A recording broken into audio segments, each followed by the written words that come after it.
You're at your friend's housewarming party, holding a lukewarm beer, nodding along while they walk you through their new kitchen renovation plans. And underneath the smile, you're doing math you didn't ask your brain to do. Their mortgage, their property taxes, whether they're secretly drowning behind that fresh coat of paint. And then you drive home to your apartment, the one you rent. The one with a landlord who still hasn't fixed the dishwasher, and you feel this specific flavor of shame that doesn't have a name. Like you're failing some test everyone else already passed.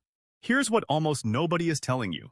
Renting that apartment might be the financially smarter move, not the consolation prize. The actual smarter math in this exact economy right now. That sentence is going to bother some people. Good. Let's get into why it's true. My name is Jonas, and I have a genuinely unhealthy relationship with other people's finances. Why some people build wealth almost by accident, while others stay stuck no matter what they earn is basically all I think about. If you've ever felt that quiet guilt about renting instead of owning, hit subscribe and drop a like if this changes how you see your own situation. Now, let's run the real numbers. Right now, the average 30-year fixed mortgage rate is sitting around 6.5%. The national median home price is north of $400,000, and here's the detail that should stop you cold. The typical monthly mortgage payment in this country, taxes and insurance included, is running about 20% higher than the typical monthly rent for a comparable place. 20% more every single month for the privilege of owning instead of renting. That gap used to run in the other direction. For most of the 2010s,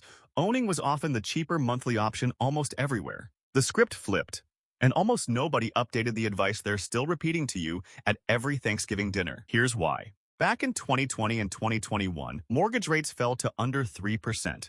People who bought, then locked in financing that no longer exists anywhere on planet Earth. Then inflation showed up. The Fed hiked rates faster than at any point in 4 decades, and mortgage rates more than doubled in about 18 months. Home prices never corrected back down. They just froze at the new, higher level, while borrowing against them got dramatically more expensive. So buyers today are paying pandemic-era prices with post-pandemic-era interest rates stapled on top. That combination is the entire reason the rent versus buy math broke. Let's feel that gap instead of just hearing it. A $400,000 house, 10% down, financed at 6.5%.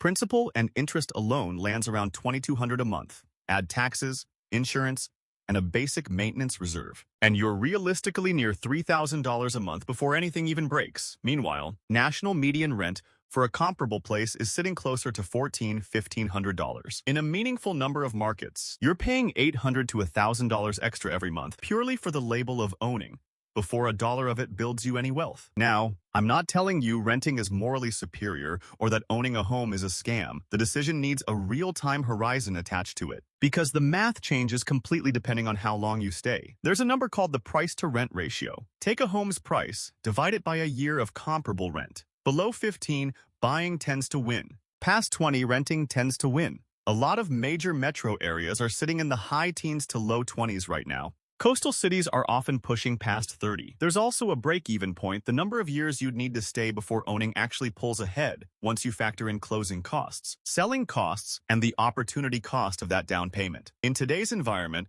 that's commonly 4 to 6 years. If there's a real chance you move before then, you're not risking a wash, you're risking an outright loss. Here's the part almost nobody finishes. Say you've got $40,000 for a down payment. Put it into a house, and it's frozen, just sitting there as equity. Put that same $40,000 into a simple index fund instead, at a historically reasonable 7 to 8% return, and a decade from now, it could be worth roughly $80,000. Just from compounding. A house can be a good investment, but it's a specific, illiquid leveraged one, with taxes, maintenance, and insurance attached that an index fund doesn't charge you. There's also something called the lock-in effect quietly distorting this whole market. Roughly half of all outstanding mortgages in this country carry a rate below 4%. Those homeowners aren't selling, even when they'd like to, because giving up that rate could cost them tens of thousands in extra interest. That's part of why inventory is so tight, and prices have stayed high even as sales volume has cratered. You're being asked to buy into a market that's partly frozen by other people's financial self-interest, not some pure reflection of what homes are actually worth.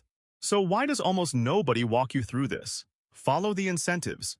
Real estate agents earn commission when you buy, not when you decide renting makes more sense this year. Mortgage lenders make money originating your loan, not from you waiting 2 more years. Nobody in that chain gets paid when you say, Not yet. That doesn't make buying a scam. It means the advice you're hearing isn't neutral. Here's what I actually want you to walk away with. If your total housing cost stays under roughly 28 to 30% of your gross income, and you're confident you'll stay put for 5 to 7 years, buying can absolutely make sense, even at today's rates. The math isn't broken for everyone.